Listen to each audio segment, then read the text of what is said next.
He's starting. You hear that chat? He's starting. Wait, can I talk? Can I talk to a pretend chat? Like, just like imagine there's a chat, and I just constantly refer to them. Do you want to be? That's in a live stream, the podcast. Yeah. Do you, like a phone chat. do you want to be Jerma? Is that what you're trying to do?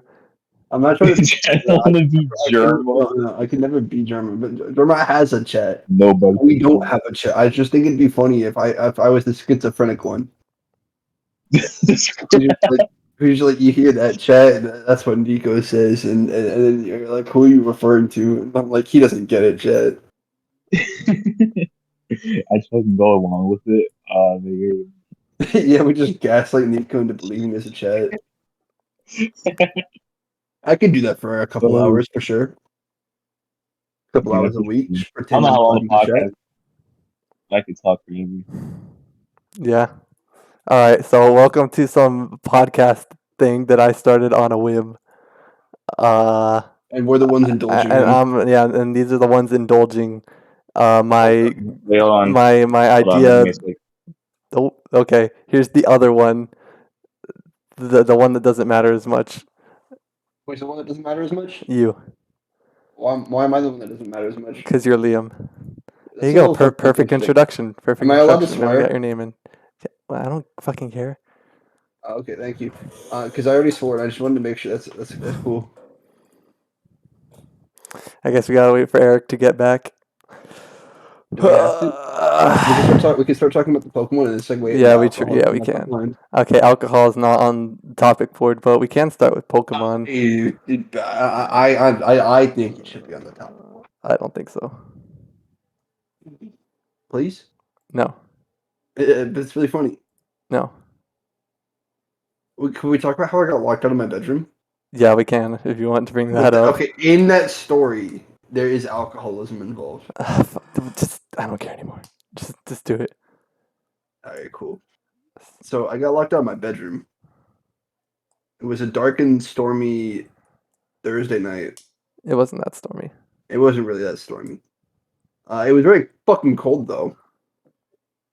I step out of my bedroom door and I get ready to make some dinner. I'm making some dinner, put it in the microwave, take it out, bring it back to my room, put it on my desk, and then I go, oh shit, I left my cup of water out. So I quickly exit my room, grab my water, and start refilling it. As I'm refilling it, I hear my door close. That's okay. Happens all the time recently. This week, I've decided to keep Angela in my bedroom so that she stops bothering our roommate Michael. That's fine and dandy. So I've been trying to leave my door cracked whenever I leave, so that I can just open it easily. But like she's not actually getting out when I leave. Unfortunately, Angela had other plans this time, and she in her rage, she wanted to leave, but accidentally closed the door because her stupid cat brain couldn't figure out how to get it to work. And in my stupidity, I left the lock on the door on. Right. Because I'm just a fucking idiot and I left my water and I didn't think I'd be gone that long, I guess. So I didn't check. And I'm now locked out of my bedroom. And none of my keys will open it. And my dinner's inside on my desk. Sitting there. Just wasted it. Right, I remember. So I went and got Arby's instead because I was really upset that I didn't want to make a second one. So coping, I just picked up Arby's. That ruined my stomach, and I shut it out several hours later in the middle of the night. But that was to be expected. It's Arby's. Food poisoning. And immediately after this, you come downstairs, and you were, I think, one mic's harder deep at this point. Yeah, when I tried to help, I drank one mic's harder. And you spent the next 15 minutes trying to pick the lock on my door because you wanted me to play Jackbox with you and Yotaro. Yeah. And that was really fucking funny because at that point I just entered acceptance. I skipped the 5 stages of grief. I went through all of them in front of the door when I tried to turn the lock, turn the handle. I'm so sorry. You're fine. I'm so sorry. I'm explaining the story about how I got locked out of my bedroom not last night, Thursday night. You what? Yeah, Liam locked himself out of his room. Myself. My cat fucking scammed me. All right, it wasn't me. Yo, cat. Frozen Garfield. There's No, no she's way. literally Garfield. She's a fucking demon. Like she's like when we bought her, like I'm pretty sure that they were sitting the vet was The satanic Garfield. in nature, and they were just trying to pawn her off on us because they just needed her gone. Oh my god, that's so funny. She's a fucking Wait, did the creature. podcast start already? By the way. Yep, Liam's Yeah, telling a story about getting locked it's- out of his room the other yeah, night. Oh, okay, okay. So I'm Okay, making great. to just recap real fast. I'm making dinner. Put it Yeah. in my put it in my room. Whenever I enter my room, I just instinctively turn the lock on my door and just try and close it. This time I didn't close it because as I put the dinner on my desk, I was like, "Oh shit, my water is outside." Go and get my water. I leave the door open a crack so my cat doesn't get out of the bedroom. And she, in her Yeah. rage, closes the door because she's trying to get out and she doesn't know how to do that because she's a fucking stupid little fucking creature with a tiny brain, and she closes the door on me, and now she's stuck inside and meowing like with a million decibels, and I'm outside unable to do shit about it. And then Nico comes down, and he's like Whoa. one Mike's harder deep because he's Nico, and he's like, "Yo, you want to play Jackbox with Yotaro?" That's what Nico sounds like, That's what I and sound I'm like. like, "Yeah, I'm pretty sure that's what he sounds like." And he says, and I say, I'm locked in my bedroom. And he's like, "You're what?" I'm like, "Yeah, I'm locked in my bedroom." I explain the story. And he's like, "Hold on." And then he goes, like, he ruffles through some drawers and he pulls out a paperclip thing, whatever the fuck, and he tries and picks the lock. And for Yeah. the next 15 minutes, he's trying to pick the lock. And Oh he my god. fucking fails. At some point, he leaves and decides he's just gonna play Jackbox without me because my phone and everything's in my bedroom. Literally everything except my wallet and my keys. Because I picked up Arby's. I was pissed that my dinner was inside my bedroom, so I went and grabbed Arby's. And I ended up shitting that out later in the middle of the night around 3 a.m. because it's Arby's and they have the food poisoning. Um, I, I don't even know how to describe. That got to be one of the worst nights of all time. Yeah. honestly, it's Inside. that bad. I give it a 6 out of 10. That's pretty I funny. I got to watch. My I cat had an walking through the. excuse not to do any homework or anything for the rest of the night, and just got to watch movies on the couch, and it wasn't that bad, except for a couple things. First of all, my cat knew I was on the couch, and she was not having it. She wanted to be where I was because she did not want to be alone. Unfortunately, she's locked in the fucking bedroom. So she decides to stick her fucking muzzle in between the crack of the door and the floor and just scream for Oh hours. my And it was so god. loud. I I didn't even know that it could be quiet until at one point I was watching The Hateful Eight, which by the way it's crazy that they made a movie about an Among Us lobby where all they do is communicate with the N word. That was insane. That movie's fucking crazy. Quentin What? Tarantino. Yeah, Quentin Tarantino No, really liked the N word. bro. I promise you, bro. Like with the amount of Quentin Tarantino movies I watched, like during my, I think like last summer, the amount of times like he uses the N word is actually so funny. I'm not even gonna lie. Samuel Jackson is in the Hateful Eight, and I think he says the N word the least. That's the. I'm not even He's the joking when I only say that. I think black guy. every single Quentin Tarantino movie has at least dropped it in like dropped N word at least like once or twice. I think the Yeah, only one that didn't is like his recent, like his most recent. Literally every single one. So, yeah, they well, all do it. Kill Bill didn't do it. Yeah, Every other one, yes. yeah. I looked up afterwards. I looked like yesterday. I looked up a Quentin Tarantino like Yeah. swear list, and the number one is fuck at like 1,000 times in his movies.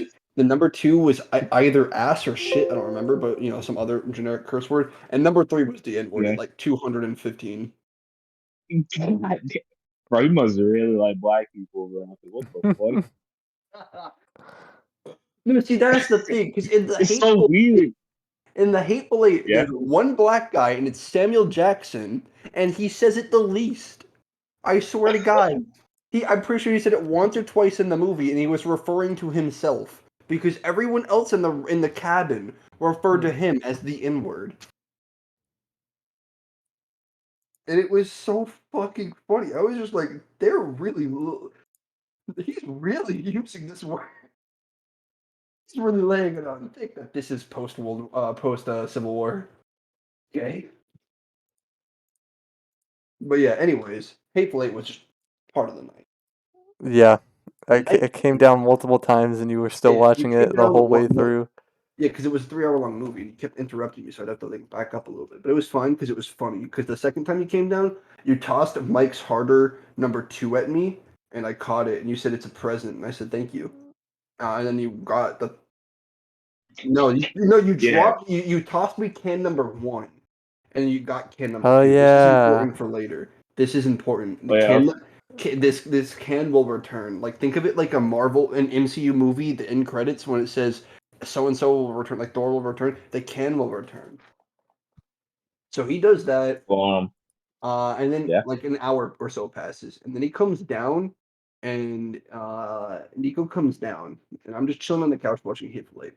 And I don't know what the fuck he's Yeah. talking about, but he's saying random bullshit. Angela's meowing again because she heard him come downstairs and noise, so she's meowing. And then he rips open the fridge, pulls up the last Mike's Harder from the fridge and the case, and I kid you not, fucking punts it all the way across the apartment, all the way to the fucking door. And then he's like you know I don't fucking know he just starts drinking the last Mike's Harder. And then immediately he goes to toss the other can that he brought downstairs in the trash can, and he opens it and he's like, "Wait!" Like, what's wrong, Nico? And then he says, he looks at me and he goes, "Didn't I drink 3? Isn't this #3? I was only one in the trash can." And then this is where the can returns. I point to the can he tossed me, and I've been keeping it as a souvenir. And I said, "Nico, you." You. Why? He just forgot. He was so drunk. And this is not the most drunk he gets in this night. There's one more time. Oh Like an god. hour after that, he comes back downstairs. At this point, I have finished Hateful Eight, and I'm trying to find a new movie, and I start watching Bullet Train. Also a pretty cool movie. Oh yeah. Yeah. Uh, Both things pretty cool. he comes down. He comes downstairs with a pillow and a blanket. And he starts pacing around the living room, like walking from end to end.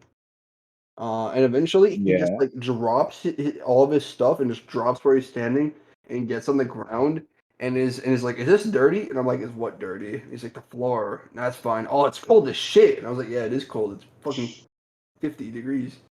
And then he's like, "You're watching Bullet Train without me?" And I'm like, "Yeah, well, I need something to watch." And he's like, "Oh fuck, I'm too drunk to remember." And I was like, what are you doing?" And he's like, "Oh, I'm sitting down here." I'm like, "Oh, okay." Bro. I And like he's that like, jerk Joe is constantly saying that he's like too drunk to do anything. no, he's fucking hilarious. And then Drunk immediately, like, Nico is he's so funny. talking loud now. So Angela, like, wakes up in my bedroom down the hall, and then she starts meowing Yeah. again. And then Nico and her have a conversation for the next 5 or so minutes. Like, he starts bringing up What? name. Yeah, like, he's having a whole ass conversation with my cat. Like, he's like, "Sorry, Angela, you're stuck in there." And I'm like, "Yeah, fuck you, bitch. You hell of your own making. You locked me out." And he's just like, "Yeah, it really does suck." No, we tried that already, Angela. It didn't work. And I'm just like, all right. And then he's like, eventually I Oh my phase out and just try to keep watching Bullet Train. And then I come back into the conversation and he mentions a name. I don't remember the name. It was like Greta or something. I don't fucking remember. He's like, "Yeah, no, I talked to Greta about it. She said she couldn't do anything." And I was like, "Who the fuck?" And Nico looks at me. He like talks quieter. And he's like, "Oh, you wouldn't know her." And I'm The like, "Oh, fuck is okay." Greta? What was I I talking don't about? know. You were talking this way. And then immediately, like Greta. mid sentence, as you're talking to Angela, you stand up, pick all of your things, and just go upstairs. Like you just pick I all of your remember stuff that up. part. And you pick all of your stuff up. And you're like, "I'm going back upstairs." Okay. And that was the end of it. It was so fucking funny. Yeah, that all did happen. Okay, so you know what I was gonna say actually earlier. I swear to God, Liam and Nico, bro. I swear to God, you two are like Drake and Josh. I swear. I don't know which one is Drake and which one is Josh, but like every time you guys tell me stories about you two, it's always like Uh, so funny. I'm the one that went to Like jail. what? Oh, you're like what? You what? You didn't actually go to jail, right? No, I'm talking about the actor that played Drake or Josh, whichever one it Oh my! was. Oh, think it was wasn't that Drake. Drake? Yeah, I think it was Drake. Yeah, that was Drake. What did he go Yeah, to jail for again? I don't know. Wasn't there something fucked up with pedophilia. Drake and Josh? Nickelodeon's had Wait, quite Drake a few fucked up jail. people. Google Drake Bell He sentenced. went to jail because I think he got in Oh a shit! relationship. With Child endangerment. Oh, that's pretty fucked up. Yeah, bro, it's so funny because every time Wait, I like watch like Ultimate Spider-Man, it's just Drake Bell's voice, and I can't like sit through it this was anymore. during 2020, so all this shit was over Zoom, and this is this pics. Yeah, bro, wait, have you not seen the laugh track video of like the Zoom call? But it's like a whole ass laugh track like constantly happening. Oh no, I don't have That's like to. one of the funniest videos on That YouTube. sounds hilarious. I vaguely remember this though. It's all coming back to me a little bit. I remember the Zoom call Drake Bell memes. Um, but have we talked about Pokemon yet? No, I was Oh, waiting we for haven't Liam to talked about finish telling about the. No, it ends with you going back upstairs because then I just watch Bullet Train in peace, and then an hour later I start shitting out Arby's when I pass out, and I'm like, God fucking damn it, why did I get Arby's? Yeah, why did you? That was Why did you honestly get Arby's? your It was the That's a skill closest. issue. It was the I closest one. swear. I just walked my ass there and walked back because it's right next to us. Because Leo like I was like, damn, I kind of feel I bad. was When you just said you got pissed, Arby's, I was like, dude. damn. Yeah, I was just really fucking. It's like literally like across the street from us. So I Yeah, was it's just right like, I by just didn't want Ingles, to isn't go. it? Yeah, it's right by Ingles. I just didn't want to go any further because I was really upset. So I just walked there and walked back. I was really I was coping and molding the entire time, the entire walk there, picking the food up and then walking the entire way back. Bro, I legit. Our Arby's isn't even that bad, so I don't know. It's not, yeah, I they don't only like actually tried it taste bad, once. but it's like it got the Taco Bell effect where it makes you shit always. Our Like the fries are pretty good there. I don't think I've ever had Arby's. I, that's impressive because fast again food they're place. right across the I street from us. wish one fast food place I wish I liked it was Burger King. Every single Burger King I ever went to has always like kind of like incredibly shitty customer service. Oh, that sucks. Either that or it's like they make the food like really poorly. I think I remember this one time I got like a Whopper. Like I opened the Whopper, the entire like top half of the Whopper is like super soggy because they put like a bunch of mayonnaise on it. Oh And yeah, I it know was what you mean. disgusting. It was horrible. I couldn't try Burger King after that. Like, Yeah, I know what you mean. God. Well, those are nice tales of drinking and shitting. So how about Pokemon as a segue? Oh yeah, speaking of Pokemon and shitting. Yeah. So Pokemon Scarlet and Violet came recently. I personally got Violet just because I thought like Legend All three Yeah, of us got Violent. was because we all have good taste, except Nico sometimes. exact wait. I was gonna say I thought Nico got Scarlet for a second. I was pretty start making fun of him. No, But he's like a broken clock. Sometimes he's correct. He got Scarlet. He got Violet. Okay. well, what you guys opinions of the game? If you complete it, All right. Have you beat it? I beat it like Uh, last and week. this is a recording, not a stream, right, Nico? Yep. All right, so we're free to talk spoilers. Yep. All right, yeah, I I fucking came love here the to fully game. say, yeah, I'm not. I was. I actually genuinely like the game. I'm not gonna lie. It probably has been like some of the most fun I've had with Pokemon. Yeah, it went That's from a kind of saying a lot.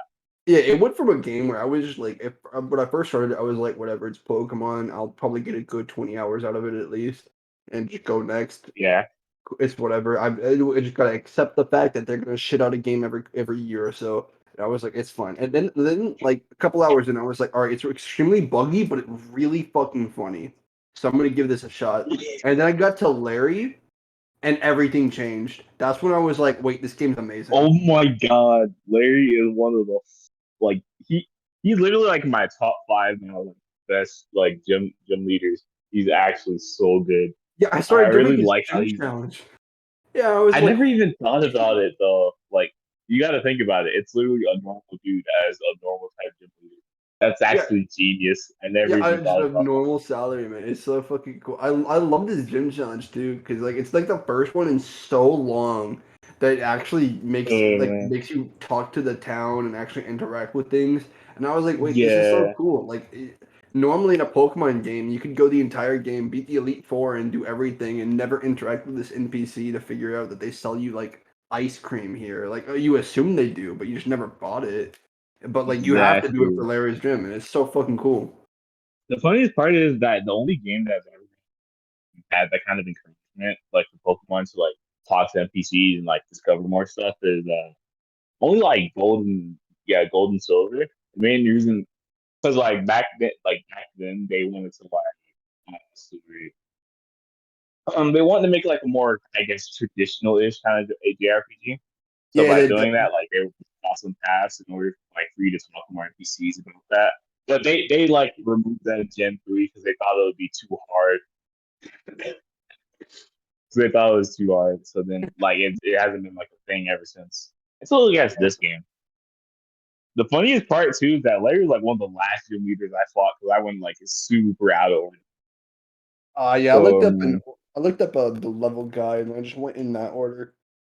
That's So yeah, exactly I what I I went went into did. the pretty game not early. knowing Like, that, so I oh, kind of got what's one of the Team Star like gym, not gyms, but I forgot what they call it, but you like got the fire one. yeah, the fire I one's the went to second one her, you're I got supposed to do. absolutely Bases. smoked. Dude, I the got Team Star absolutely. members were insane, actually. They were yeah they were actually like pretty like decently difficult depending on like which way you went. And I actually thought that was actually fun since I was like, wow, Pokemon's actually kind of challenging for once. Yeah, Never thought dude, about the cars were straight fucking hacked him on, and I was like, what the dude. I hell? swear to God. There are Oh custom my god. The abilities amount of and moves. times I would like be close to winning and I just get one shot by like that fucking car. I lost so Oh, that was much just in this game. I've been defeated a lot. No, I yeah. was too. Don't I, feel bad, man. I I got think it's defeated like the like first 3 or 4 Pokemon game times where in I the fighting actually was Team like Star. kind of happy that like I actually get like defeated in the Pokemon game because I was like, wow, Pokemon actually like making me challenge for like the challenge. Even though I did play it like really out of order, I still had like a lot of fun from like the Yeah, I difficulty didn't. of the game. Yeah, I feel yeah. I didn't play like hyper optimize my teams, but like when I did the first gym, for example, like the bug type lady, I'll never forget when there Yeah. was a period when I was just sitting there going through the motions, pressing buttons and stuff like that, and I was just like, yeah, bug type gym. I got flying types. It should be fine. And that Teddy Ursa comes out and it killed my flying type, and I was like, I have enough damage to actually kill this thing. And then I sent Pokemon number two out, and the Fairy Cutter one shot Yeah. it. And then I was just sitting there, Oh and my god. yeah, I looked at the rest of my Pokemon. I had the other four, and I was just sitting there. And I was like, because I didn't want to use any items, so I didn't use any revives or anything. But I was sitting there, and Yeah. I just looked at my team and looked at the Teddy Ursa with the Fairy Cutter stacked, and I was like, wait, I lose here, don't I? Wait, It's like yeah. no one lives this, do they? And I was like, wait, I lost one Pokemon, and I'm fucked. Everyone dies. Oh my god. That was an experience I learned Yo. is that like Oh the my god. terrestrialization is so crazy momentum based. Like that It truly actually. Widow was so fucking funny, except when it was killing my Pokemon. Oh my god. Actually, for Terras, I can never pronounce it properly, so I just say Terra. But Yeah, no, that's for fine. like Terra, Same thing. I actually think if we're talking okay, like here's my ranking for like the new mechanics you could say for each Pokemon game. Yeah, right. Mechanics wise, I think Terra might be my personal favorite just because it's like it completely switches up games and like brings way more strategy. Yeah, no, the I pseudo Wudo alone like opened my mind to how cool they are in like a I swear storyline I sense. seen okay because like one of the biggest things I've seen for Terra, like I think I've seen someone like doing a one. He brought like one of his Pokemons to counter Sylveon, and Yeah. then he terrestrialized. Like his terrestrialization was like literally to counter Sylveon, only for the Sylveon terrestrialized to literally counter that said Terra. Yeah, it's crazy. It's And so I was crazy. like, yo, that's so fire. I actually like that's why I think mechanically it's my personal favorite. But we're speaking on like a lore perspective and just how raw. the mechanic is, I go for megas, but that's just because I have a big bias towards megas. I just think they're just so cool, like the lore wise. Oh yeah, Megas are so cool. I wish Man, Megas and I know. Gigantamax could like coexist together. Like I felt when they I, released Sword yeah, and Shield, I was when I saw Gigantamax, I was like, oh yo, they should just put the old Megas into Gigantamax forms, and that'd be so cool. And they didn't do that, and then I was sad.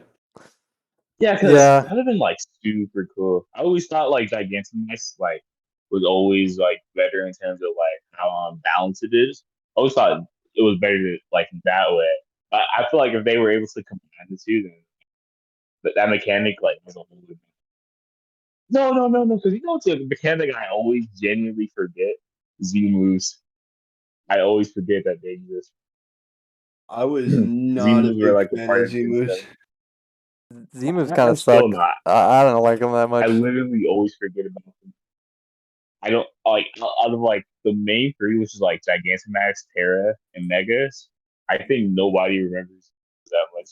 That's how like forgettable they are. They didn't really offer much either. They're just kind of lame.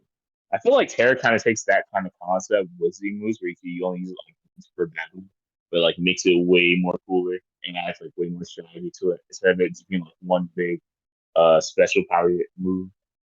Yeah, for sure. I agree. Yeah, it's cool as hell, especially because But of the wait, way it okay, changes the Pokemon battle. It's so cool.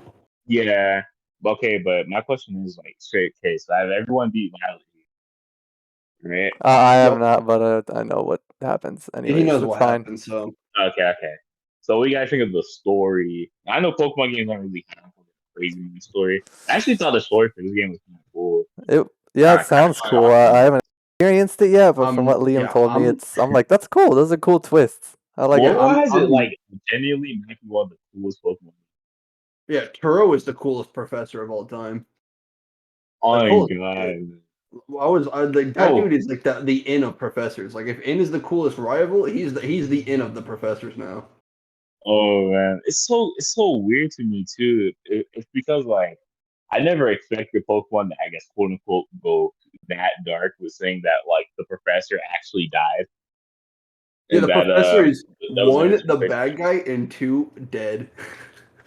Yeah, Like that's what what I the was hell? shocked. I was like, he actually killed it.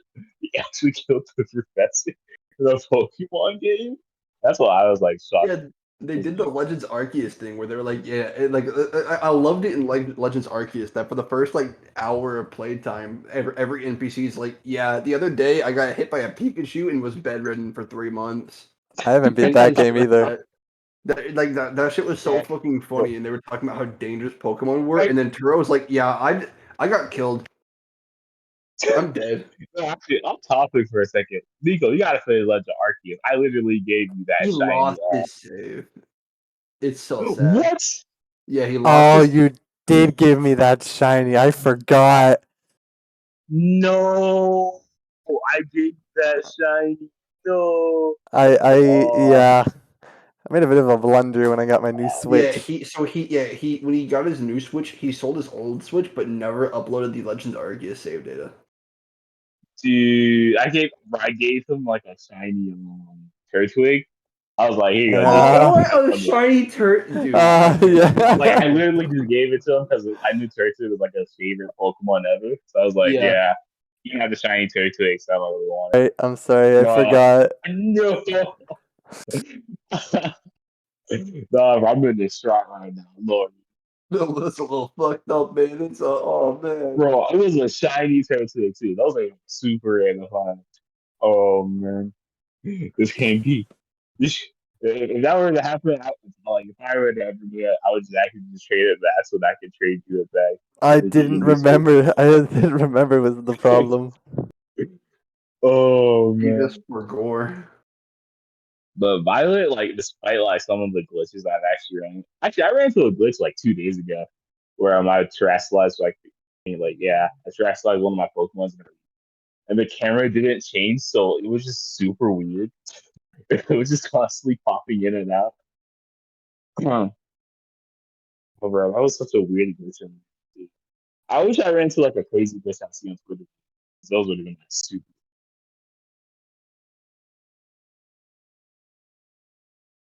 performance-wise for the game, I wish the frame rate was better, obviously, but like my experience overall was like mostly positive. This game's actually really fun. Oh wait, speaking of that, what strategy did you guys choose? Anyway? I sorry, guys. I picked Brigatito, because Yeah, I liked it. But then I was playing the game and streaming it to some friends at the time, and one of them yeah. said, "Name it Angela," because my cat.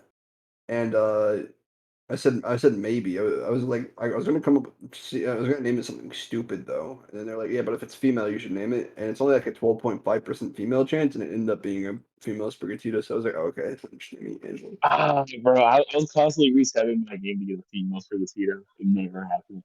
I was kind of missing Yeah, I got it. it first try and was like, well, I guess it's fate. I was literally gonna choose this SD Duck for like my Violet playthrough because I was like, yeah, this is like one of one of my favorite starters. And I really like his final evolution, even though like everyone's like really 50-50 about it. But the only reason I decided to just choose Sprigatito like last second was because I realized during all my Pokemon game playthroughs, I rarely chose it. Like literally the last time I chose a grass starter was like Leaf Green with Bulbasaur. Every other time though, it was usually always water. I was like, you know what? That's just a grass starter this time. I rarely ever do it. I have an unfortunate habit of always picking the grass starter and always ending up Yeah, with a full grass team. Back when Sun and Moon released, just yeah, coincidentally, I picked which Pokemon I liked, and I got to the fire gym and started struggling with it, and I was like, dude, what with that fire whatever trial, and I was struggling with it a little bit, and I was like, dude, what the yeah. hell? This shouldn't be this hard. And then I looked at my friend at the time looked at was like, what's your team? And I showed them. And they were like, dude, you fucking idiot! You have 6 grass types. Oh my god. And I was like, For oh Sun shit, and I Moon, didn't, I I chose didn't track that. Sun and Moon. I chose for Sun, like the first game, I chose Listen. So, like Ultra Sun, I chose Popplio since nobody liked it Popplio, and I really liked it. Although I was mad because my Popplio, I was like, God damn it, what ever gonna go? I was I so got you. mad about that too. Oh man. It's always like the most feminine looking Pokemon for starters. I always just get the boy. You know, I like one of them. I picked for Nah, Coco. I got you. Oh You yeah, you chose were fully me. Coco Picker. He was the biggest Blue Coco stand. Nah, You got I Mr. Full love Celadurge. I think that's a Celudurge, Celadurge. Shoulders. I genuinely love that evolution I don't so even know. much. It's Skeledirge, right? so good. Yeah, It's that's it, super Scaladurge. cool.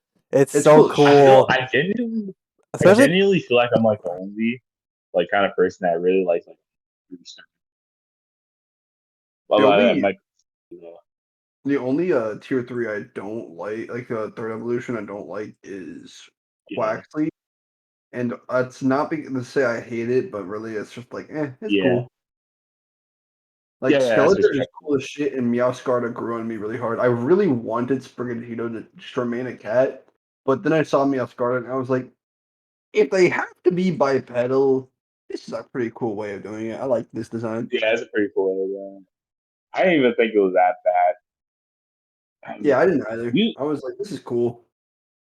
plus, I think just in general, like the middle Evo from Sprigatito is like really really like it has a yo-yo. It's like a rose. That's so fire. I really wish Sprigatito kept that kind of aesthetic, but its special move is like really cool. So I was like, yeah, it's a good trade off. Cool. Damn, I can't. I can never pronounce it right. Quaville.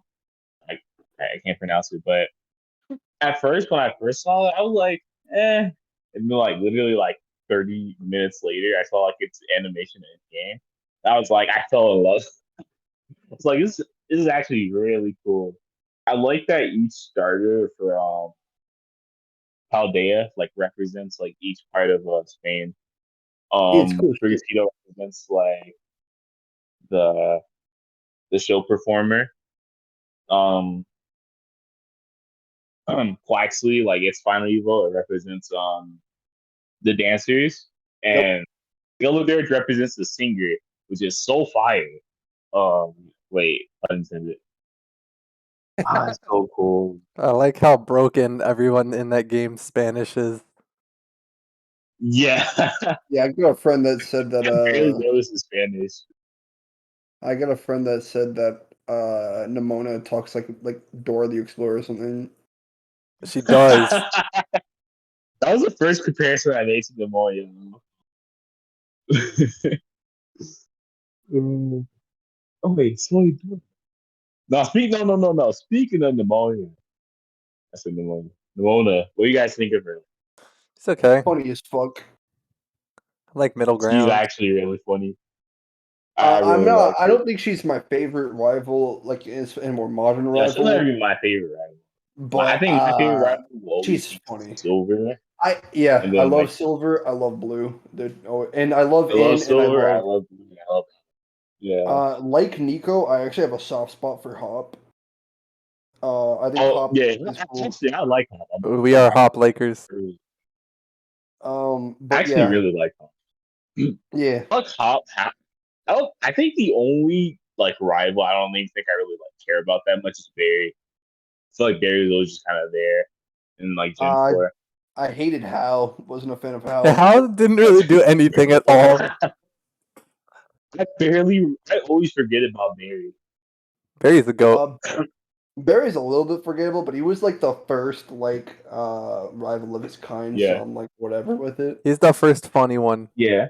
Yeah, he's the first goofy one, so I Yeah. give him a pass on that. Goofed Like, off. okay, you are the first. You are allowed to be this way. Wally was also pretty cool too.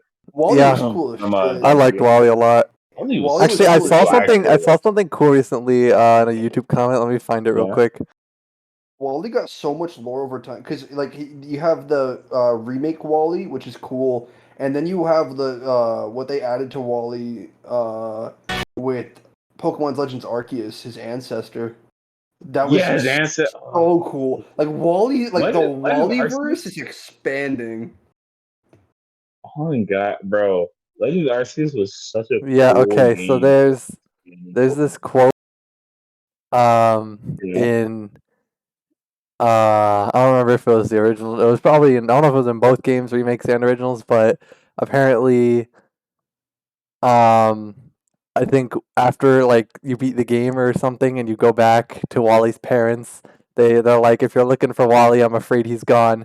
After he lost to you in Mauville, Oh he said he yeah. had to train more, and we hadn't seen him since. It must be his Pokemon that have lit such a fire in Yeah. that boy and given him so much hope to live for.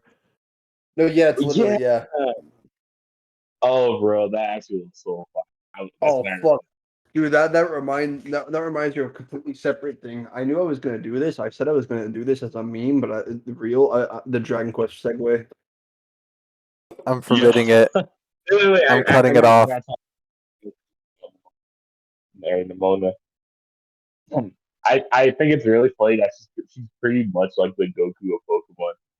He is. She's just Goku. It's so fucking funny. Literally in the story, like she literally runs off um during during when like they're all fighting off people like during like, the climax. She literally runs off to go fight Morton. That's got to be one of the most Goku things ever. I thought it was so funny. I actually loved the final like dungeon area 0.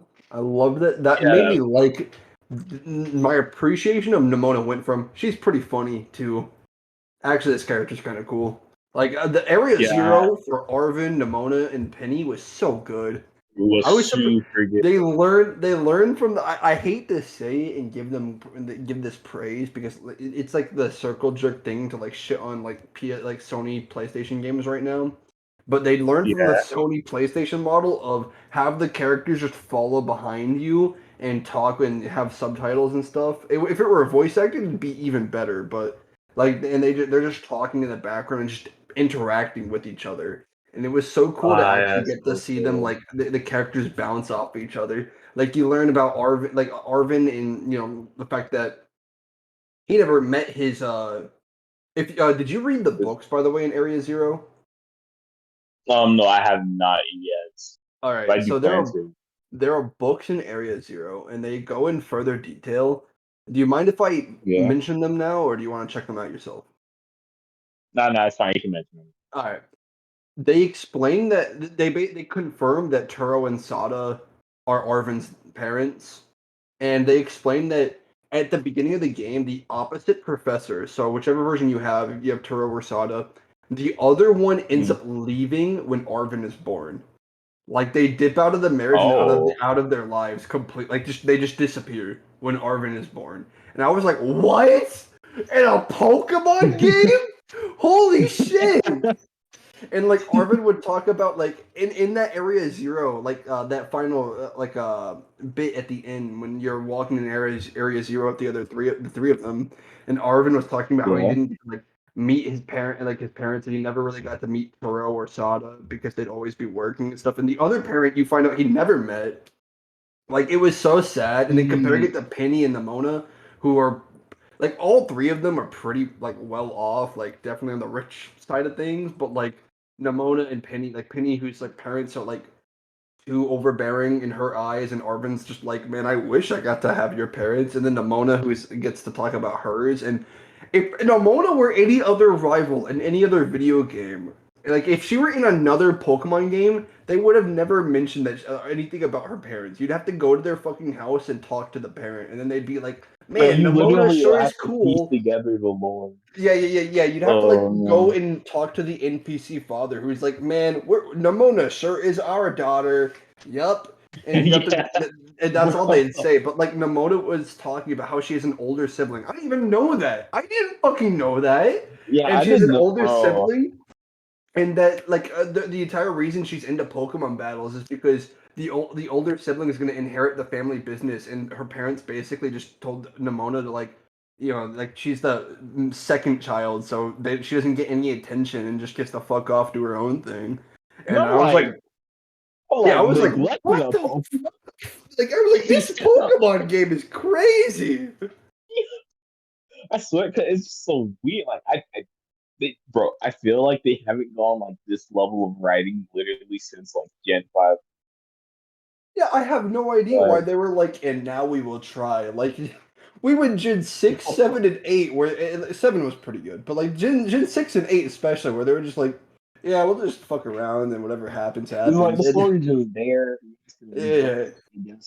And then all I of a guess. sudden with Scarlet and Violet, they were like, and I cracks knuckles, alright. You know, I genuinely feel like the structure of the story, like you being able to go like your own path, genuinely helped it like the most when it It came to helped pacing. it so much, You know what I mean? yeah. Being Because able it to didn't pace constantly yourself. feel like I was just stopping in order to just like talk to an NPC or something and get like annoyed by it. Like Yep. I could just go anywhere whenever I was Yeah, open to world like games. normal. It's funny to shit on open world games because every game nowadays is open world.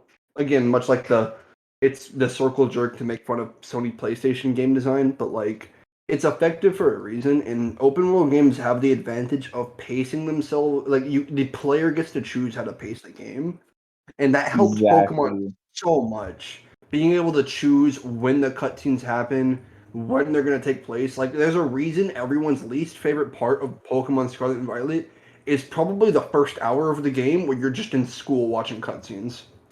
Yeah, and it's crazy too because like the whole concept of like open world, it's like super easily done with Pokemon since literally like they are already at a big advantage because like their whole like thing is resolved around like these whole like pocket monsters in the open world. So like they already are at like a big disadvantage. I mean, a big advantage when it comes to that. Yep. So them like being able to structure the story that well, I mean, that kind of shocked me. Yeah, for I sure. was looking kind of shocked by the story. I wasn't really expecting anything, like if anything at all from the story. I was genuinely shocked. All Yeah, the yeah. characters are like super cool too. Well, Yeah, I oh like the wait, I do characters. have to talk about my favorite. My personal favorite is definitely Rika. Now, when I first played this game, because like I was skipping through a couple of scenes, I didn't even know Rika was a girl at first. Like I didn't even know until I think it was like when she's this for like a second time and she says she. I'm like, huh? I I was didn't like, wait, I didn't know several characters were the gender they were. Yeah. I was about to I bring that didn't up. know either. Like at a certain point, Nick, like there's Grusha, of course, but everyone knows the Grusha bit. There was the poison Yeah. type team. So I remember where Nico was like, "Oh, she's kind of cute," and I was like, "Nico, that's a guy," and Nico was like, "What?" And then when it Nah, got I to was when shocked Nico too. got to Rika, he was like, I'm not even gonna get. I'm not gonna. I can't take chances anymore." And it was like, Yeah, that's the one that's a girl. Yeah. I oh hate this game yeah, actually. that's so funny. Bro, Penny, I thought was like a guy after her, like a transgender. I mean, it might be. They just don't want to probably explicitly say it. But who Yeah. I knows? was about to say. Since I imagine. Go ahead. Sorry. a lot of the design for this game was based off of like a lot of people from the West. Yeah, that's what I was about to say. Penny has a very like Tumblr girl kind of like vibe going on, and that's I don't mean to be mean when I say this in any way, but that vibe's definitely gonna like with like a lot of people in the trans community that they'll probably kind of find some like find that design to be a bro, little at bro, home. Penny literally got blue hair and pronouns. Yeah, the blue headed Reality. pronouns. Yeah, Bro, because when I first saw that, I was like, wow, this is definitely like something like fucking Twitter. So, like the person like Twitter and like baseline bio. It's just like I'm like, this. I was like, that's pretty fire. I really like it. I was Um, surprised that I actually enjoyed the Team Star story as much too, because like I said this to some other people I know, but Team Star is yeah, basically like Team Yell done right, because the stakes are so low in this game. Like yeah, up very until the low, last ending portion of the game when the three storylines converge, you're just a converged. Yeah, school student. Like nothing yeah, actually you can like just really go at see. stake, and that allows the team, the evil team in this game, who are just like, you know, goobers running Bullies, I guess. around, yeah, like Yeah, causing public like nuisance and disturbances. It allows them to be effective because unlike in Sword and Shield, where the stakes were like Chairman Rose was like, and now it's time to destroy the world, all because like, door. and my favorite part is all he God. had to do to get for everything to work out was do it the next day. Leon was like, we could always just do it tomorrow, Yeah. and he was like, it's got to be today. But like that Oh, Sword That and Shield was story not. was so ass. It was so bad. Sword to the Sword and story Shield, was so bad. yeah. Actually, like I felt I don't know how to describe it. It kind of just reminded me like Gen 6's story, where six are just It kind was of for very the most similar. part super low up until like the end, where it just Yeah, like randomly comes out of nowhere. It's like, oh no, it's villain all alone. yeah, you're just kind No. of vibing, and there's a lot of characters that are introduced to you, and they kind of lead somewhere, but not really sometimes. And some of Yeah, them can be and kind of cool. Gen And then the 7 bad guy just story is decides actually he's going to pretty destroy the cool. world. Yeah, the Yeah, funny Gen part 7 is was Gen cool. 7 story and like lore wise is actually super cool. The only issue I personally like had with it when I was playing is just that there were just so many goddamn cutscenes. Yeah. Gen 7 I railroaded actually you really hard. The pacing like definitely there felt were like it fell so apart. many. Like it felt like every single time I was like Yeah, one, take I enter 3 another steps, cutscene, new cutscene. Yeah. and I gotta sit there for like 5 minutes as they show me this cutscene. I'm like, oh, No get voice on acting, with it. gotta read every dialogue box with Yeah, that the same music that loop the same the music low track, the 1 minute low 45-second music track on oh, repeat. yeah, that's the thing. The low voice acting with the music genuinely felt like it drove me crazy. Yeah, they just drone on and on and on. I'm hoping for Oh Gen my 10 we god. figure it out a little bit. Please just give us some kind of voice acting. It doesn't even have to be super good. Just make it be there. Don't have to That's like the constantly crazy use thing these because voice actors. they have voice actors in Pokemon Legends. I just Yeah, don't that's the get it. crazy part. They literally have no. Here's the thing. They literally have like voice acting in the fucking Pokemon mobile game, Oh Pokemon yeah, that's Masters. it. Sorry, I said Why? Legends, Pokemon Masters. That's what I meant Uh, to say. Yeah, they and I have was they like, have voice why acting in is it in a Masters. mobile game? Why is it in a mobile game, but not in the main online games, bro? Exactly. Like I don't know. Y'all have the It's money. You such a know you question mark. I literally see people like on Twitter like defending that. I don't know. I'm just over here like, bro. I don't think you can defend it, especially within like the concept of that mobile game. There is no way you could. There's like any defense behind that. Yeah, you It, could it makes say it like you even hate. weirder because like Scarlet and Violet literally has like lip syncing. Like it's literally it sounds like the Yeah, voices are yeah, like syncing up with yeah. like what you're reading. They animated the characters as if someone was speaking for them. And I'm just like, so why not the voice acting for it? Like Nimona in that final cutscene when she goes, "Oh gosh, Pokemon battles, huh?" Like it looks like Right. she's supposed to, like there's a voice supposed to be coming out of the speakers, but there's not, and it's so weird. Oh, yeah. I know that's like what that the voice act like no voice acting for this game, but especially made it really jarring. Like going to probably something like the last like big Switch game I played.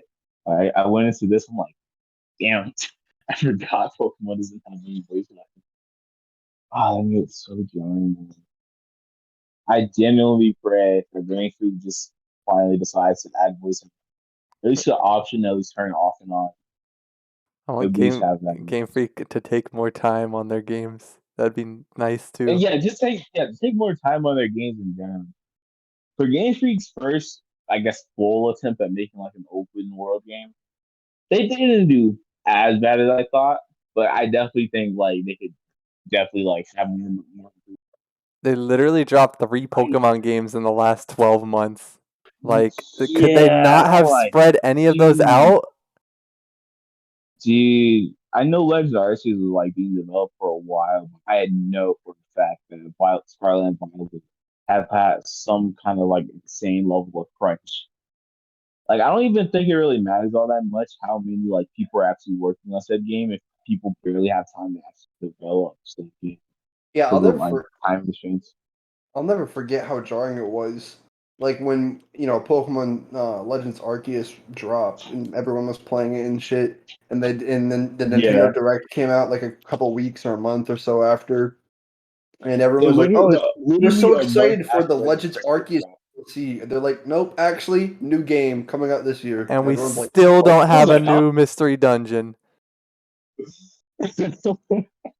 No, because Liam, the crazy part is it literally came out a month after Legends Arceus came out. Like Legends Arceus literally just came out like a month ago, and then Exactly. Yeah.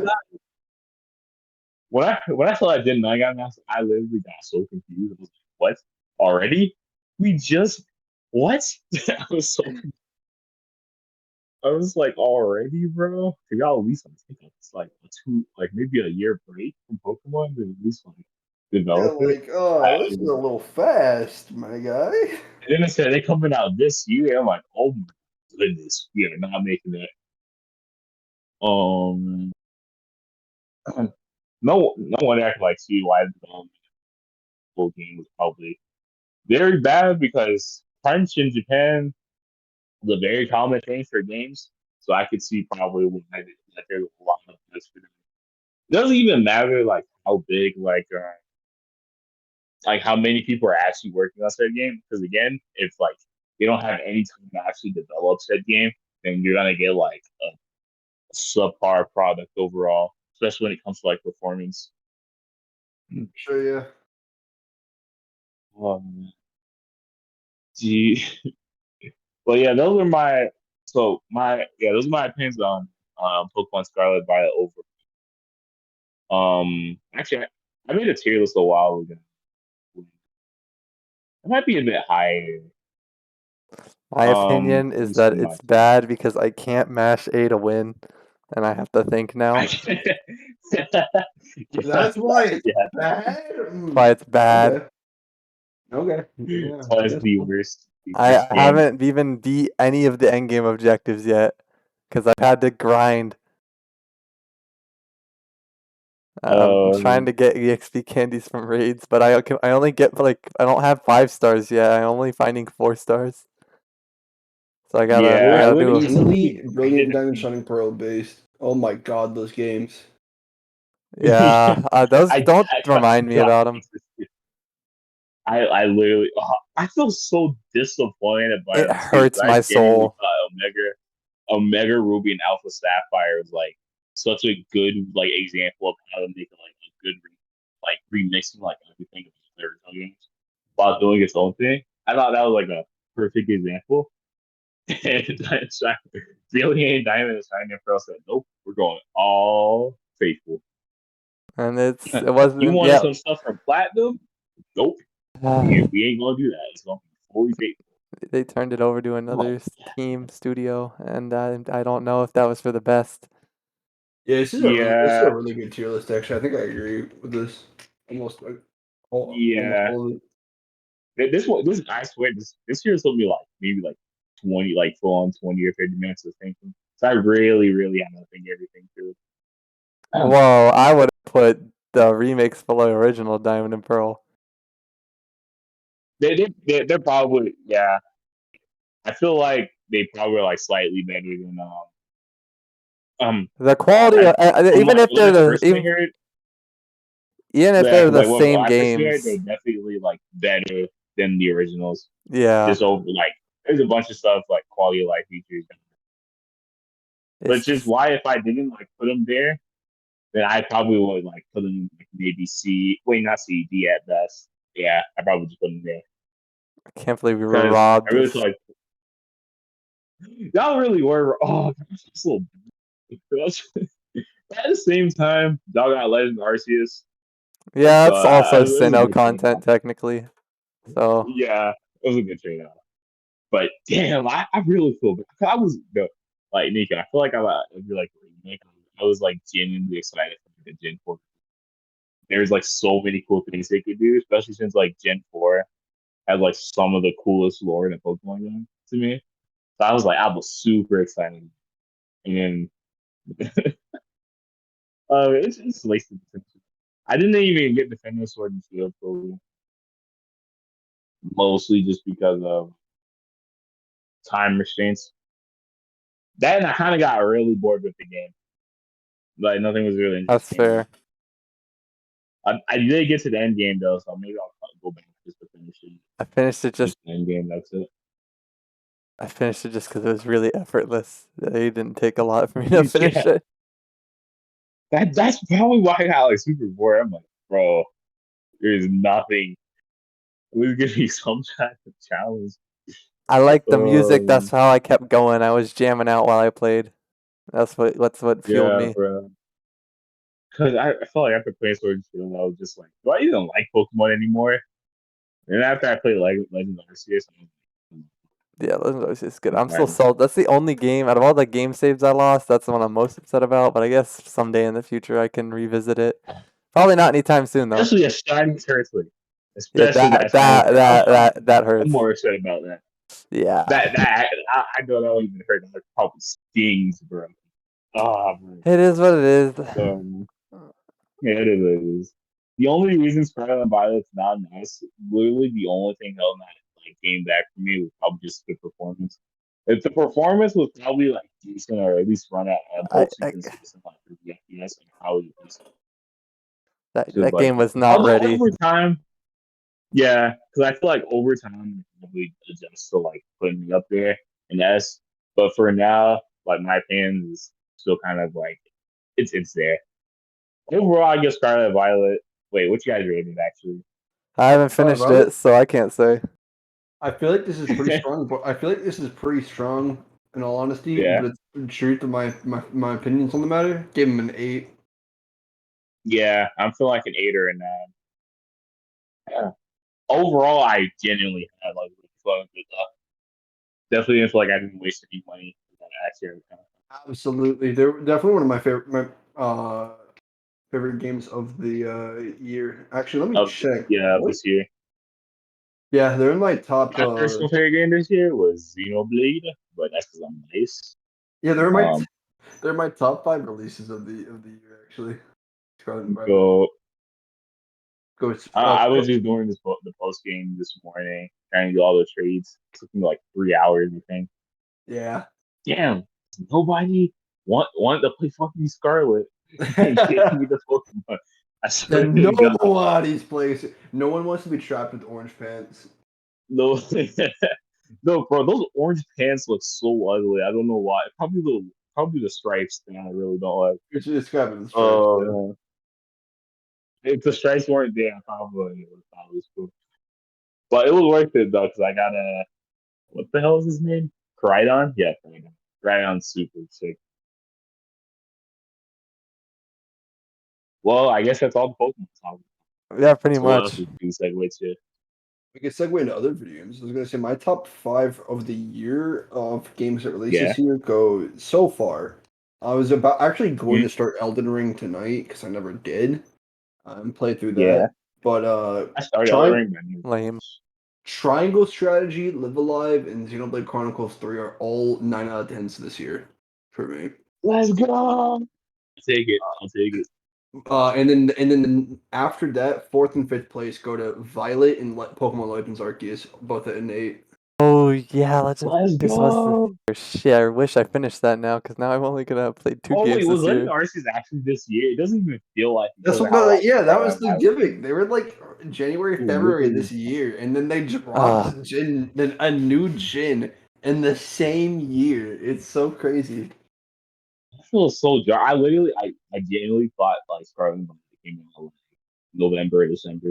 It's Yeah, they came so jarring. January 28th. That's crazy. My top five for releases this year. I didn't think I played really too many games. It was Melcy's? No, this was last year. My top five games are Xenoblade 3. You know, that's probably my new favorite game. Um, Scarlet Violet and Legends Arceus are also there just because I'm a huge Pokemon fan. So like having those new releases always help. Sonic Frontiers is also there because I'm generally having fun. I still have to beat it. The only reason I didn't beat it was just waiting for like maybe if they get like any kind of new content. And I don't know. There isn't like I don't think I played the other new release this year. If my I'm like forgetting something. my top 5 games are Xenoblade 3 and Pokemon. That's all you get. That's all That's you it. get.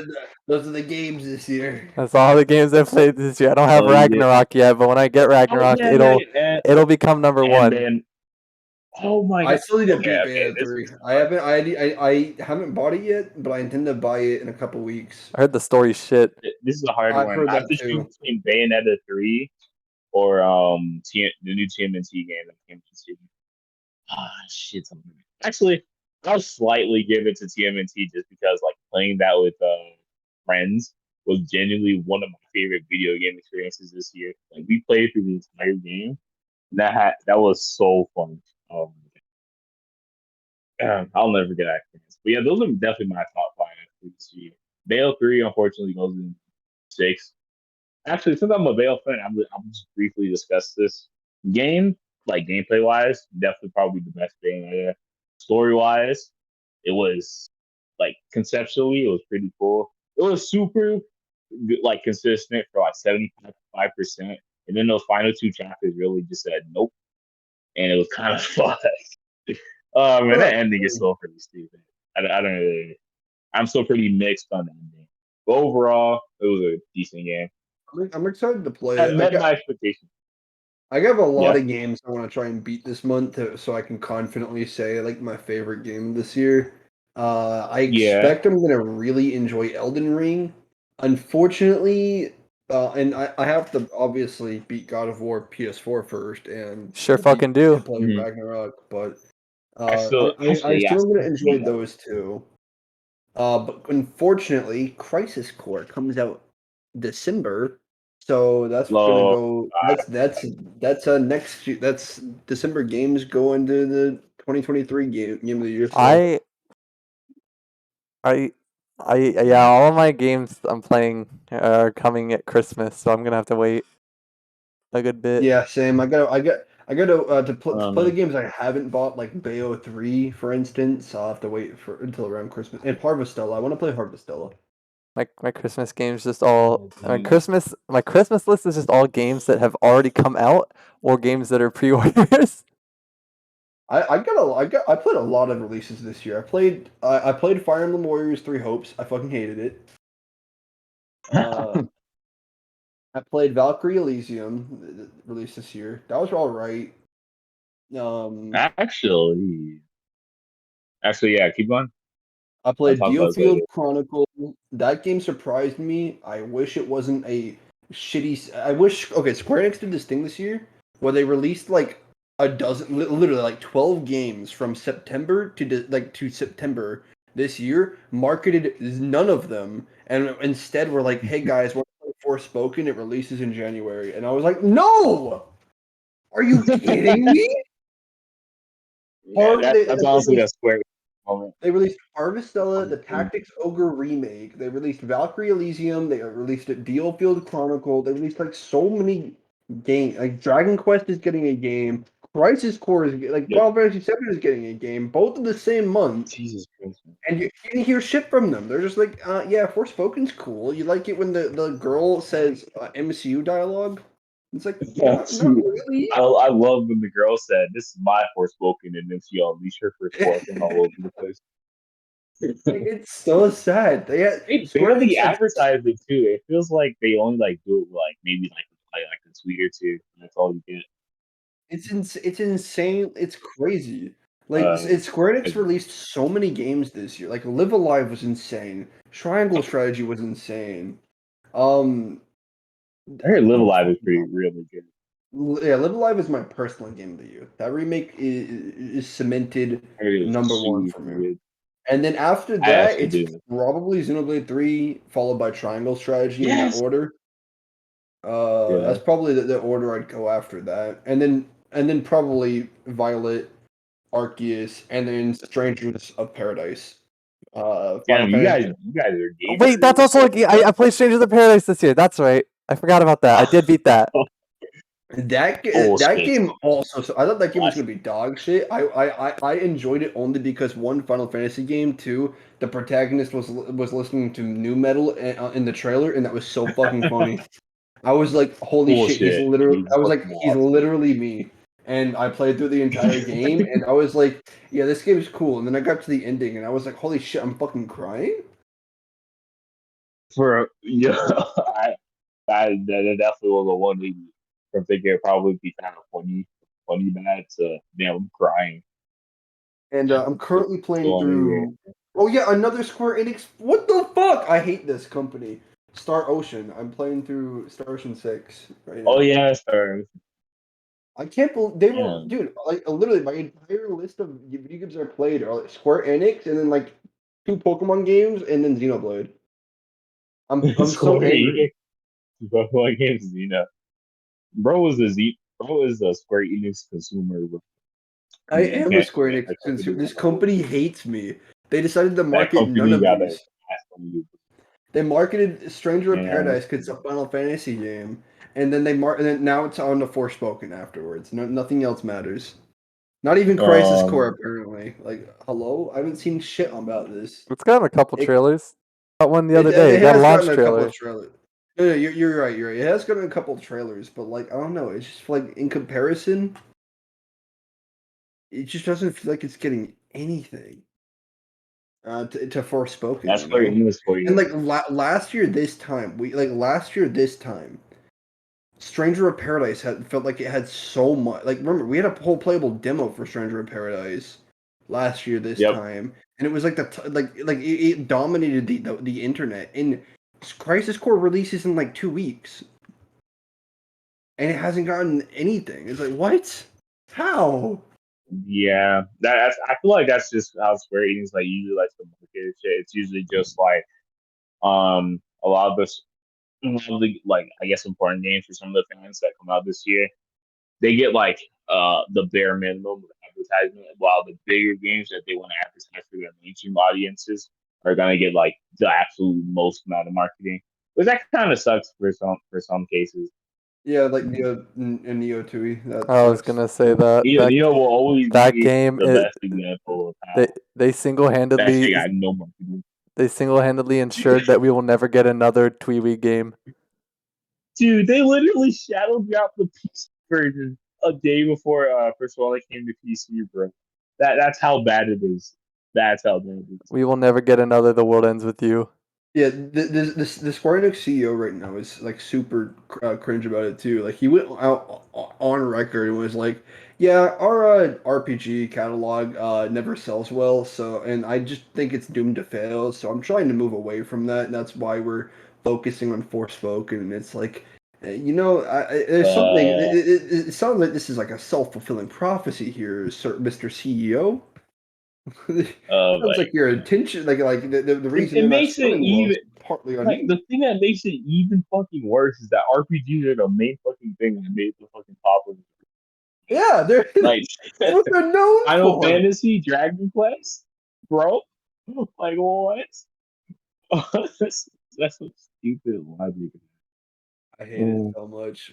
They're saying it like the first two. Well, the first few it was decently, nothing crazy.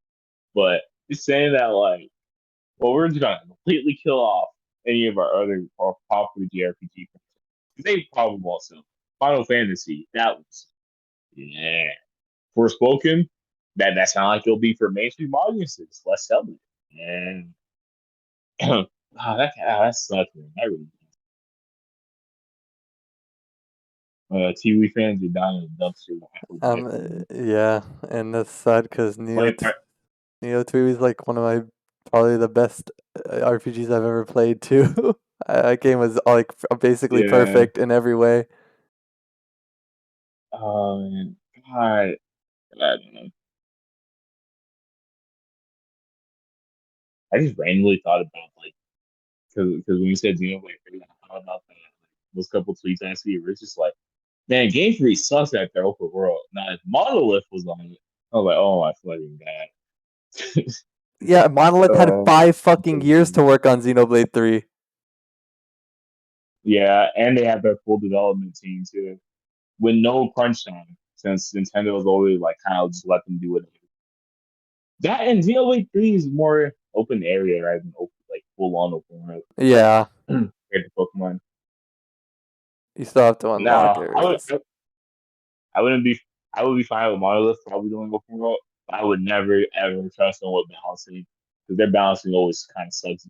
Ducks for Xenoblade games. I wouldn't trust them with balancing. But open world, man. Oh. But but one thing I think we should talk about though, is we're talking about we were talking about Dragon Quest and Square Enix. Dragon Ball. All good. Now, what's you guys? Okay, now what's your favorite Dragon Ball?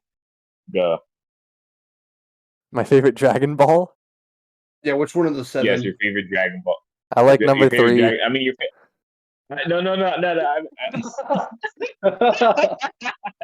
I said favorite Dragon Ball arc. Oh, Oh, Oh my I god, hear you. favorite Dragon Ball probably number 3 or 7. I was like, I didn't know people had favorite Dragon Balls. Why? Yeah, I'm personally a big fan Oh. of the 4-star Dragon Ball. Pretty funny. Dude, I my hate the 7-star Dragon Ball. They make good YouTube videos.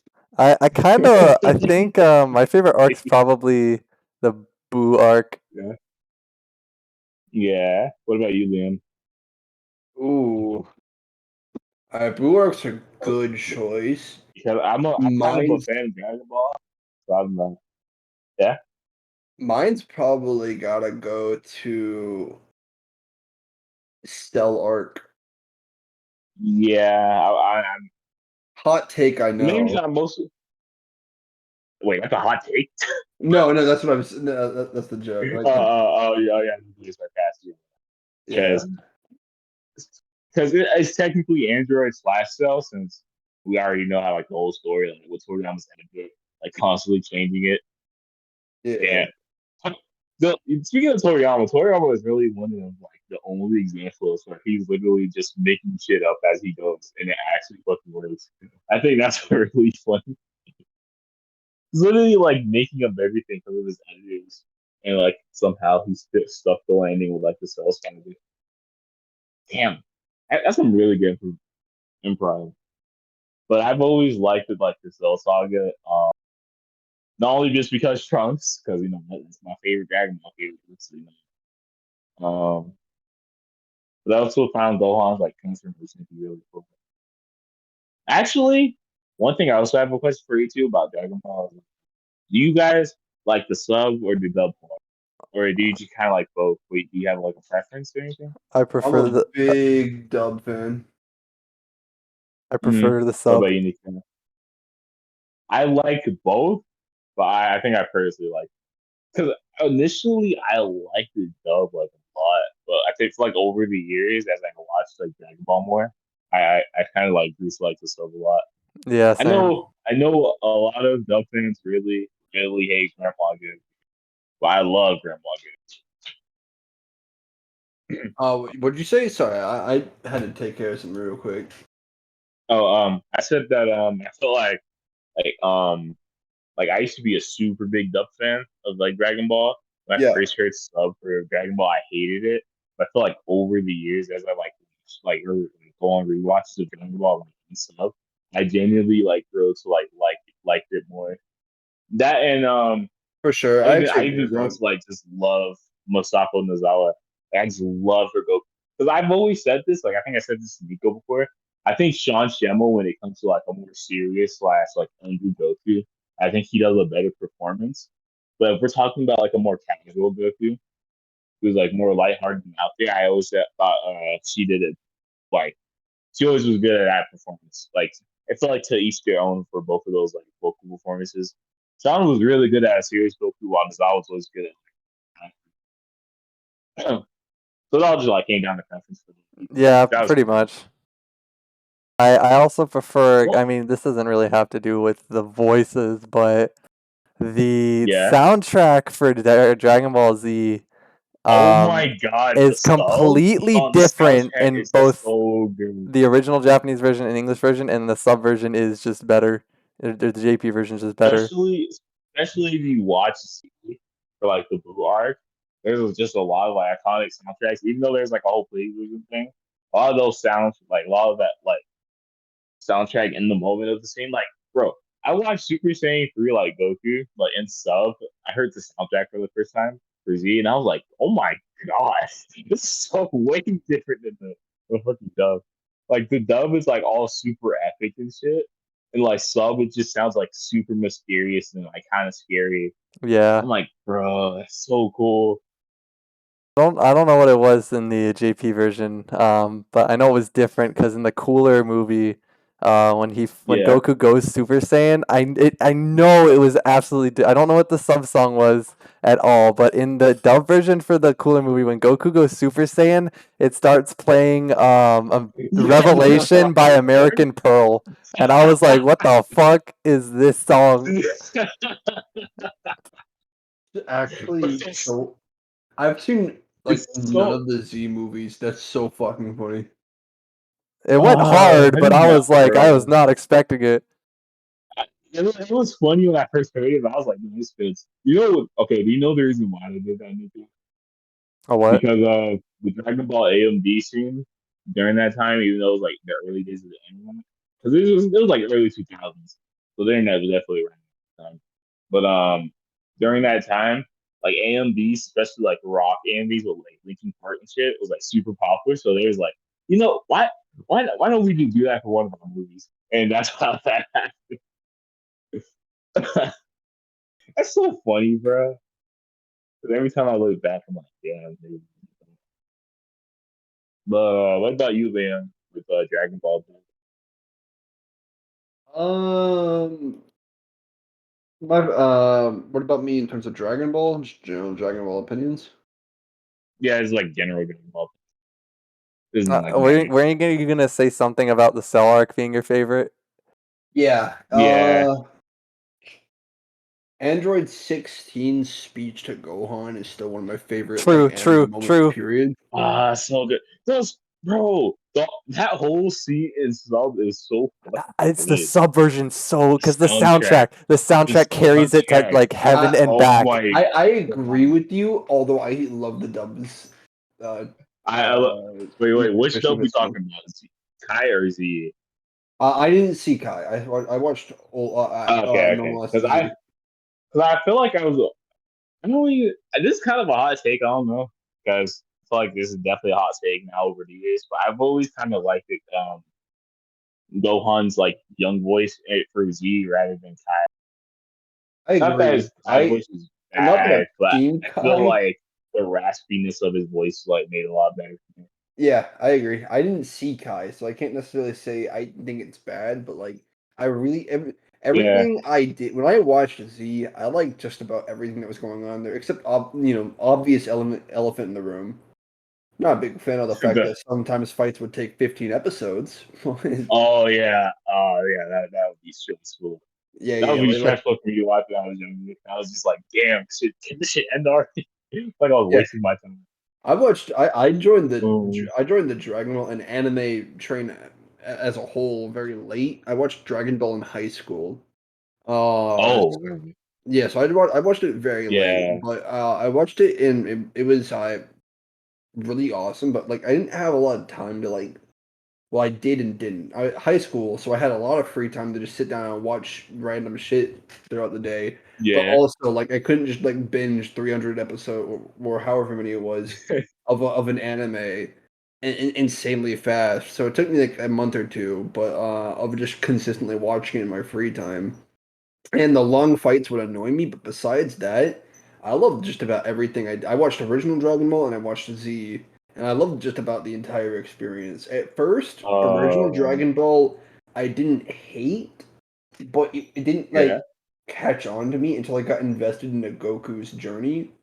And once I started getting invested into Goku, things kind of started falling into place there. From there, like as I started to watch him grow, get stronger, yeah. fight Because that enemies. was like one of my favorite aspects of Dragon Ball. Is just like, cause we literally see Goku grow up from beginning to end. Like we literally see his journey from start to be like from start to end. We even see his son temporarily take Yeah, the role of the protagonist. that's what Like that's makes Cell crazy. Arc so good to me is that not only do we get to see Oh like I personally Trunks one of my favorite characters of all time. Love his yeah. journey in the Cell arc, and I love Trunks' personal arc in that story so much, and I love everything Oh my about it. I god. love his relationship with Vegeta and everything. It's so cool. You know, one But aspect of Trunks I feel like is never talked about is okay, so you know that scene where quote unquote Vegeta was gonna let like, die, right? gonna let him do One of what? my Sorry. favorite aspects of that where Vegeta was gonna let like Bulma and baby Trunks die. Like I don't know if you remember that scene from the Android Saga. Yeah, I think so. Yeah, because I feel like no one talks about this, but Trunks saves those two, and then he he goes to Vegeta. It's just like what the hell, and then Vegeta tries to like talk it off. I think it was only until later on he realized that he was actually probably going to save those two, but he knew that like future Trunks was there, so he was going to save them anyway. And I always liked it that Yeah, because when Trunks came to that realization is when he realized that his dad's actually not going to be able to. Well, Vegeta's still pretty bad, but yeah, yeah. Yeah. he's not as bad Yeah, as like he is. the relationship is so it's so nuanced for like Dragon Ball. Like you don't really expect that this goofy action adventure story is actually gonna have an Yeah, actually interesting father son dynamic through Vegeta and and Trunks, but it keep the full does. attention. I And really like the contrast between like Gohan and Goku and Vegeta and Trunks. yeah, yeah. That was the best part to me is that we don't just have one cool father son dynamic. We have two.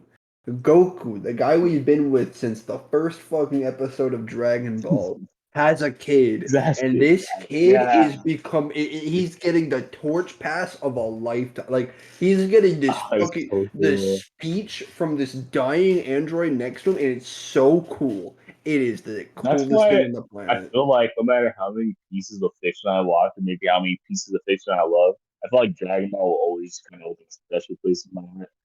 I feel like it'll always be like one of my favorite examples of like seeing like the hero's journey from going from like how we just like watch the journey from beginning to end, all of the struggles and everything. That's so cool. It's so good. I guess I I should didn't even say know you started with like original Dragon Ball because most people just start with Z and go from there. It That's was pretty surprising. my anime journey was bizarre, to say the least. So one of the first anime I watched, what I Yeah, when I was younger, I watched a lot of Naruto actually, although I didn't really yeah, understand it, and I watched a crap ton of other things. But then I kind of segued that into like the children's like Cartoon Network or for kids stuff like Yu-Gi-Oh! Big fan of the anime. I love yeah. Digimon, You can Pokemon, Digimon, Bakugan, Pokemon. Beyblade. Yeah, you know, But shit that we practically didn't know were anime at the yeah, time. yeah, yeah. I was in that camp of this isn't anime. These are just like cool cartoons. Anime is like anime. Good That's dog shit. cartoons. And I was in that camp for a while, for a long time. Like I I, was like that too.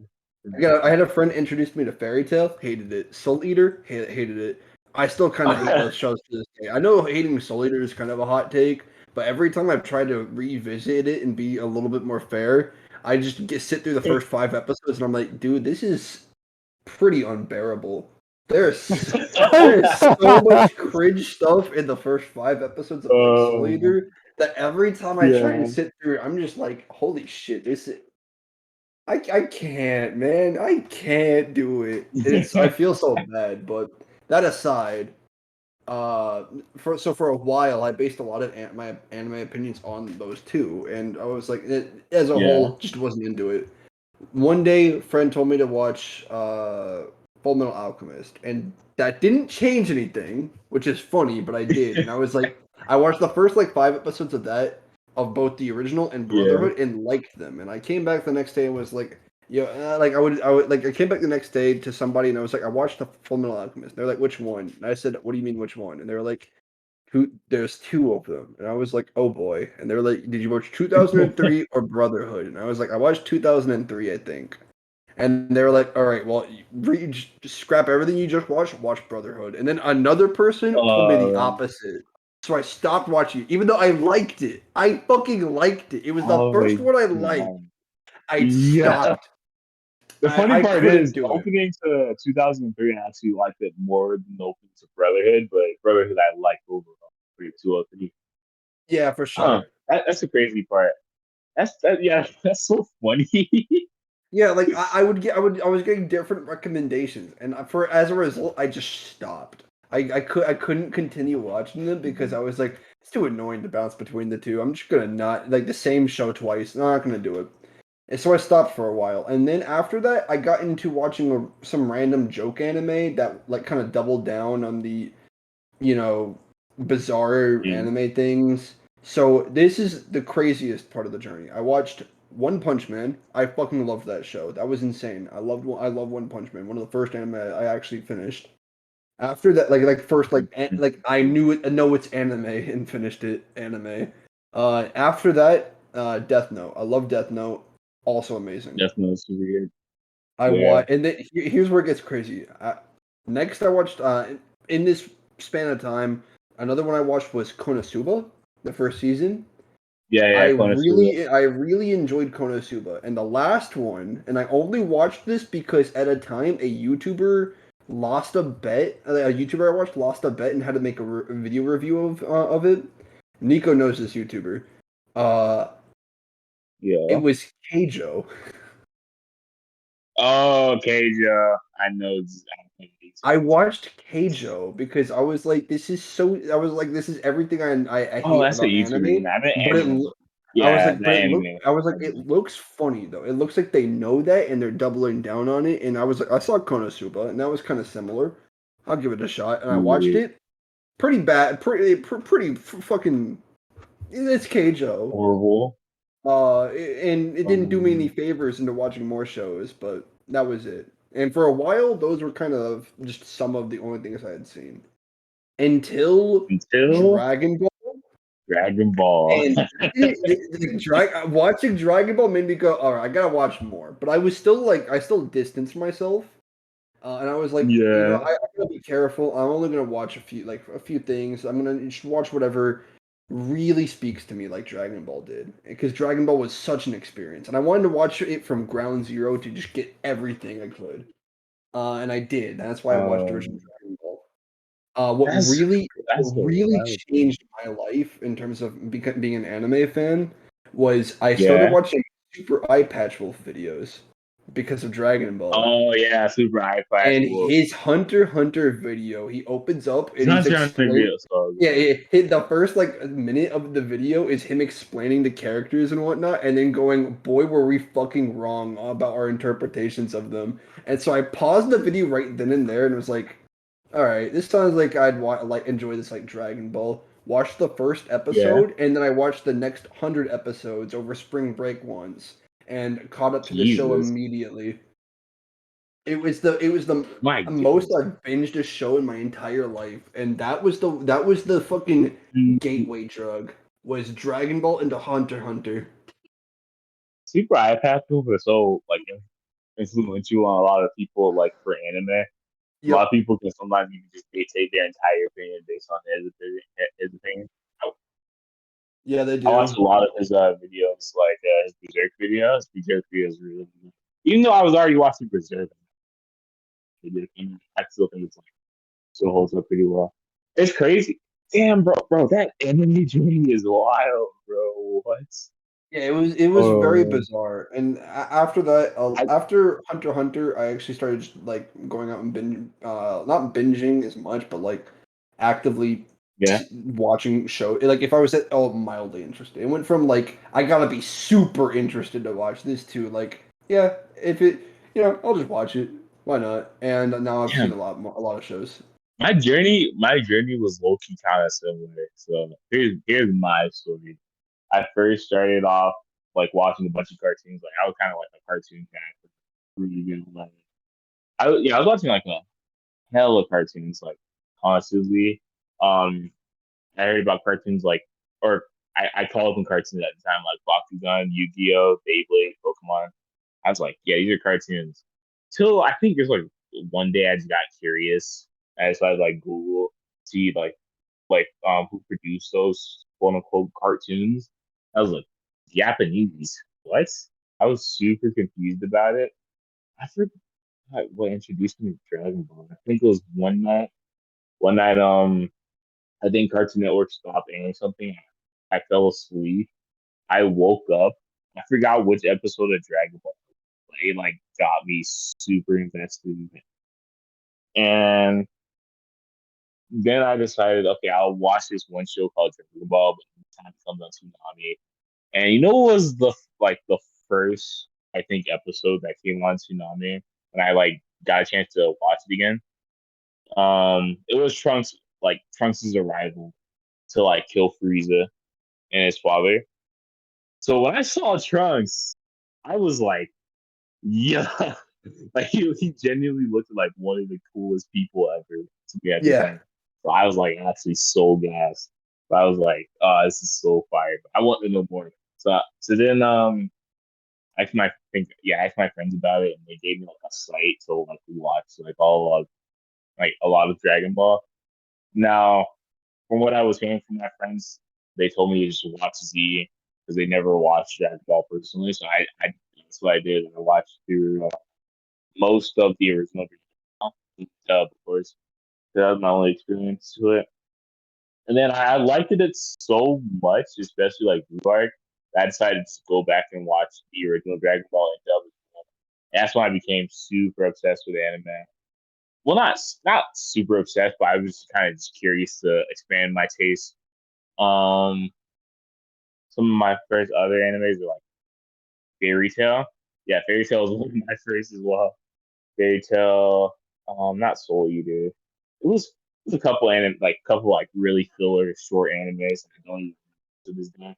Medaka, Magica, like like those kinds of animes.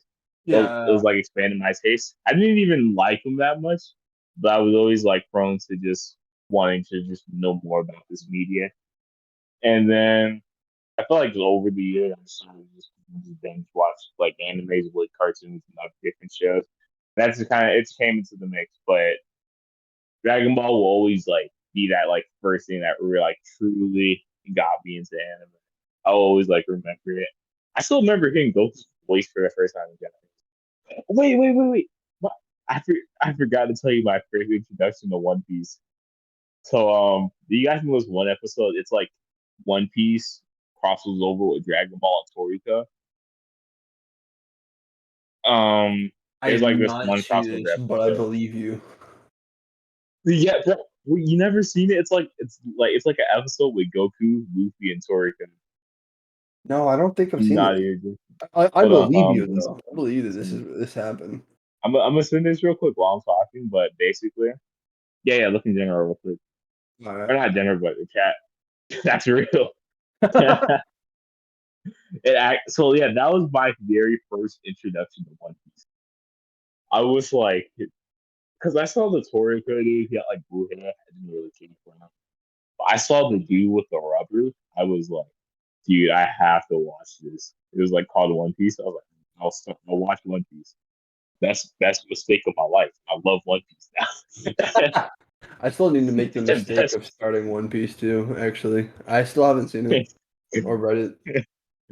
And then I got to my first dark manga. Like it traumatized me, but in a good way. Where I came.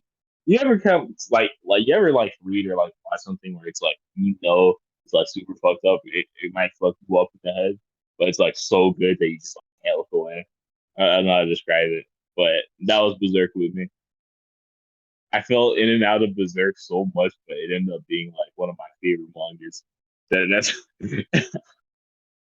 No, that's valid. oh, Berserk's awesome. and then it just went down the rabbit hole. Yeah, I'm gonna butt in for the sake of time. Because I don't want this to go on yeah. too long, but I'm gonna just end it with uh, it, it's the tangent stretched out quite a bit, but I want to go back to like my exposure to Dragon Mm. Ball, and then segment into my exposure to anime, and then probably end it off there. Oh, that's fine. Yeah, go Okay. for I've it. just been waiting for a good time to step in. Yeah. So I was about But to ask you. so for me, Dragon Ball, it's weird because like it wasn't one of my first anime exposures. I didn't like really get into Dragon Ball until around 2018. Yeah. But like I can't really remember most of my exposure to Dragon Ball. I didn't watch or read it, by the way. All of my knowledge comes from just spending time around on the internet learning about it and from posts on like Instagram and YouTube videos, and that's how I came to like About Dragon Ball. know Yeah. basically everything that happens without actually coherently experiencing the story. Um, That's funny. uh, That's pretty much how most Dragon Ball fans are and then on the internet Fighters. now. Fighters was the other big pull into it for me. Because I was like, this game looks so Mm-hmm. fucking good, like graphically and pretty, and I was like, and Dragon Ball has got a bunch of like really cool, fucking fighters and flashy moves, and I was like, man, this series is sick, even though I've never fucking read a single page of it. Uh, but I did like still grow. I got a lot of the nostalgia for it still with like again the scene of Gohan going Super Saiyan 2, specifically the Japanese version, is one of my favorite scenes ever. Um, It's so good. it's just it hits every time. And It gives me goosebumps every time. but Yeah. I did buy I got that that's I've already mentioned this before, but I got that Dragon Ball Z box set, manga box set for Christmas, so that'll be my start Mm. and to coherently reading all of it. Uh, Oh, and then as far as first anime go, I was in the same boat as mm. Liam. I also got the Soul Eater Fairy Tail True combo.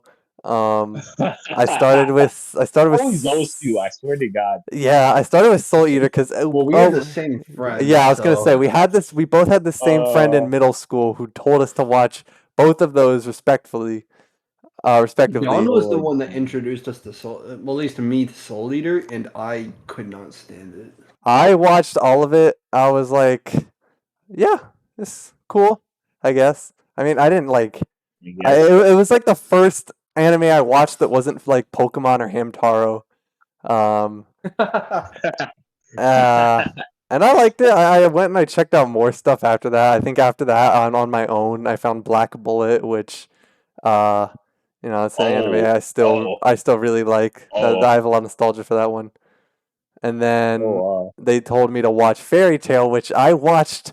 I actually really enjoyed at the time.